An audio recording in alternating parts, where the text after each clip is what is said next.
e a cadeira de presidente do São Paulo está vaga. E a sensação é de abandono em meio à Copa do Mundo. Queria contar bastidores do tricolor paulista. Você sabe que a RIMACIS, presidente do São Paulo, se juntou a outros 39 presidentes de clubes de Série A e B e viajou para Nova York com tudo pago pela CBF. Uma cortesia da entidade que cuida do futebol. Todos esses presidentes tiveram a oportunidade de assistir à estreia do Brasil contra Marrocos no MetLife Stadium. Na teoria, o cargo vago do presidente abriria espaço para seu vice. No caso do São Paulo especificamente, cujo presidente interino, quem ficaria ocupando essa condição de presidente interino seria o presidente do Conselho Deliberativo, Outen Aires de Abreu. Mas a RIMACIS e Outen Aires não se falam. O Aires nem foi notificado pelo Maciz da viagem. E mais, quero contar um bastidor importante. O RIMACIS contratou um segurança para ficar na porta da sua sala para impedir que o Outen Aires de Abreu, por algum motivo, tentasse entrar e despachar de lá. Mas as situações estranhas no São Paulo não param por aí. O Rafinha, que é uma espécie de gerente de futebol, não está trabalhando a serviço do São Paulo por essas semanas. Ele havia, quando contratado pelo São Paulo, firmado anteriormente um acordo com a Globo para comentar jogos da Copa. E esse acordo está valendo e o Rafinha tem se ocupado com comentários de partidas por Sport TV e Globo. Só para completar, contar que Rui Costa é hoje o único que presta serviço e trabalha 24 horas por dia na busca de um melhor elenco para o segundo semestre. Boa parte desse período, mesmo com todo mundo de férias, e o Rui Costa em São Paulo, despachando e tentando contratar jogadores, uma pequena parte de férias ao lado da família no Rio Grande do Sul. Você está contente com o momento do São Paulo? O que você pensa sobre o tricolor paulista? Já usa o espaço para comentário e registra a sua opinião. Por que Caleri e São Paulo ainda não renovaram o contrato? Dá para cravar que a negociação está travada. E existem clubes interessados no exterior. O Orlando City, aqui dos Estados Unidos, é um dos interessados.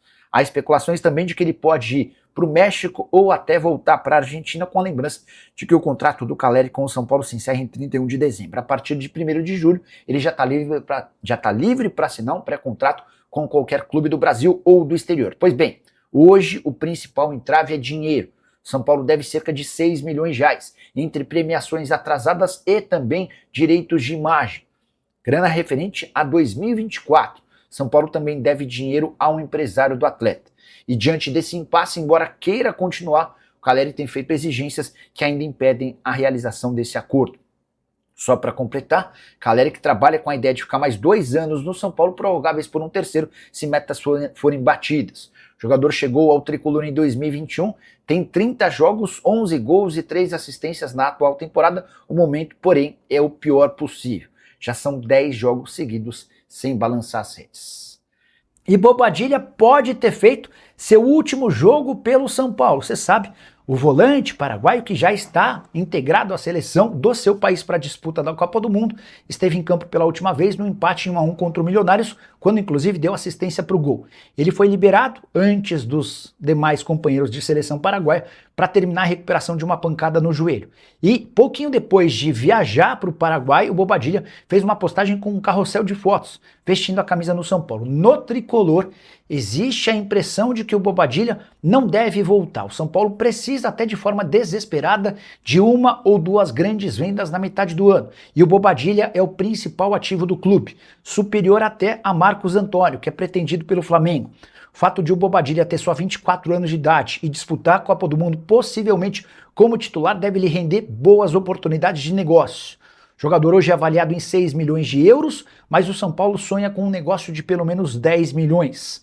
Quando comprou, o tricolor gastou 2 milhões e 700 mil euros junto ao Cerro Porteño na temporada de 2024. Nesse ano, Bobadilla soma 28 jogos com 3 gols e 5 assistências. Gostaria da sua opinião sobre o volante paraguaio. Ele deve ficar? Qual seria um número ideal para que ele fosse negociado? Já usa o espaço para comentário e registra a sua opinião. Marino Inestrosa pode ser reforço do São Paulo? Essa especulação é das mais antigas, você sabe. O Inestrosa é um atacante colombiano de 23 anos de idade, comprado pelo Vasco no início desse ano por 30 milhões de reais. Ele chegou do Atlético Nacional, onde arrebentava. Com a camisa Cruz Maltina, uma negação. 18 partidas, nenhum gol marcado e nenhuma assistência. E o fato de o Inestrosa ter curtido outro dia uma notícia que dizia sobre a possibilidade dele ir para o São Paulo, acabou repercutindo extremamente mal entre torcedores do Vasco. Organizados do clube foram até a porta do CT depois de um tropeço em casa e cobraram o Inestrosa, pediram a saída do jogador. Foi aí que a especulação de que ele poderia ir para o São Paulo aumentou. Nos últimos dias também surgiu a notícia de que o Inestrosa interessa ao Atlético Nacional da Colômbia. Seria o retorno do atleta que por lá brilhou. Quero contar que, em relação à chance de Inestrosa pintar no São Paulo, descarte. Ouvi a seguinte frase de um dirigente do São Paulo enquanto eu viajava de São Paulo até Houston. Abre aspas para a fonte, 0 chance de contratarmos o Inestrosa. Pode descartar esse nome, fecha aspas. Com esse descarte, dá para imaginar que Vitor Sá será o único atacante de lado de campo como novidade para o segundo semestre. Já contei para vocês que entre Vitor Sá e São Paulo está tudo certo. O Tricolor só não pode fazer um anúncio porque o atleta tem contrato com o Krasnodar até o fim desse mês e vai se respeitar esse acordo, até porque quem vai bancar os salários do Vitor Sá em junho é o time russo. Bora falar a respeito de São Paulo e Vitor Sá. Nos últimos dias surgiu a informação de que as tratativas entre o Tricolor e o atacante de 32 anos haviam travado por conta de aspectos financeiros. O Vitor Sá gostaria de ganhar um pouco mais de dinheiro, o que poderia fazer com que o negócio não acontecesse. Quero contar que entre São Paulo e Vitor Sá está tudo absolutamente acertado. Mas, Nicola, então, por que não se anuncia a contratação do atleta? Abre aspas para uma pessoa envolvida nas negociações. As tratativas dependem de mínimos ajustes e estamos aguardando o encerramento do contrato com o Krasnodar, que vai até o dia 30. Essa última frase é a mais importante. A pessoa quis dizer que não dá para São Paulo e Vitor Sá anunciarem o acordo enquanto o atleta ainda tem vínculo com o Krasnodar, sob o risco de o time russo fazer qualquer exigência em relação, por exemplo, ao pagamento dos salários desse mês. Embora esteja de férias, no estado de São Paulo, o Vitor Sá recebe mais de R$1 milhão nesse mês do Krasnodar. E para não criar uma situação chata com o clube russo, onde ele foi super feliz, optou-se por adiar o anúncio desse acordo. Vitor Sá, que inclusive teve proposta para seguir por lá.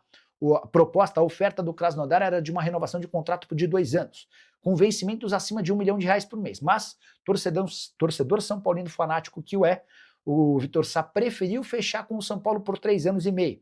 Vencimentos de cerca de R$700 mil por mês até o fim dessa temporada. A partir de 2027, ele passa a ganhar na casa de R$1 milhão por mês. Tricolor que ainda busca zagueiro, entre outros reforços. Qualquer novidade eu vou contando para vocês, beleza? Não esqueçam de deixar like, de se inscrever no canal. Quero falar sobre o reforço do São Paulo. Tricolor vai anunciar nas próximas horas Vitor Sá como sua nova contratação para o segundo semestre. Atacante de 32 anos de idade que deixou o Krasnodar de graça. Importante registrar que o Krasnodar havia oferecido um salário maior do que o São Paulo. Vínculo de 2 temporadas e vencimentos próximos ao que ele já tinha. São Paulo ofereceu bem menos, mas um contrato de 3 anos e meio e seria a oportunidade de o Vitor Sá matar a vontade de jogar no seu clube do coração. Quero trazer uma informação curiosa. O William de Oliveira, auxiliar técnico brasileiro do Zenit, grande rival do Krasnodar nos últimos anos, tem uma entrevista legal à ESPN para falar sobre o Vitor Sá. E para o torcedor são paulino que não o conhece, acho que é uma boa chance de passar a ter um pouco mais de noção do que esperar desse ponto, que pode jogar pelo lado direito ou pelo lado esquerdo, abre aspas, para o auxiliar técnico do Zenit. Conheço muito bem o Vitor Sá, porque ele nos enfrentou nos últimos 3 anos e deu muito trabalho para o Zenit. É um jogador importantíssimo para o sistema. Inclusive no título do ano passado ele foi decisivo. Tanto que o Krasnodar perdeu muitos pontos nessa reta final de temporada, a partir do momento em que o Vitor Sá teve uma lesão e não pôde jogar. O Vitor Sá é versátil, intenso e ajuda no momento sem bola. Tem boa velocidade e finalização. Outros clubes brasileiros, inclusive, já tinham me perguntado sobre ele em outros momentos. Sempre citei que ele era muito importante para o time. Chegou a atuar como lateral esquerdo, como lateral direito, enfim, uma série de posições. O São Paulo terá um bom reforço. Abre aspas para alguém que conheceu e conviveu, enfrentou o Vitor Sá nas últimas 3 temporadas. Acho um bom parâmetro para que você, torcedor são paulino, entenda o que imaginar desse jogador que foi revelado na base do Palmeiras e também passou no futebol brasileiro pelo Botafogo. Fala pessoal, estamos aí com atualizações importantes do São Paulo. Se inscreva e ative o sininho para receber mais atualizações do Tricolor. Deixe seu like que é muito importante para o crescimento do canal. Utilize o espaço aqui embaixo para registrar sua opinião. Ficamos por aqui com mais esse giro de notícias. Um abraço e até o próximo vídeo.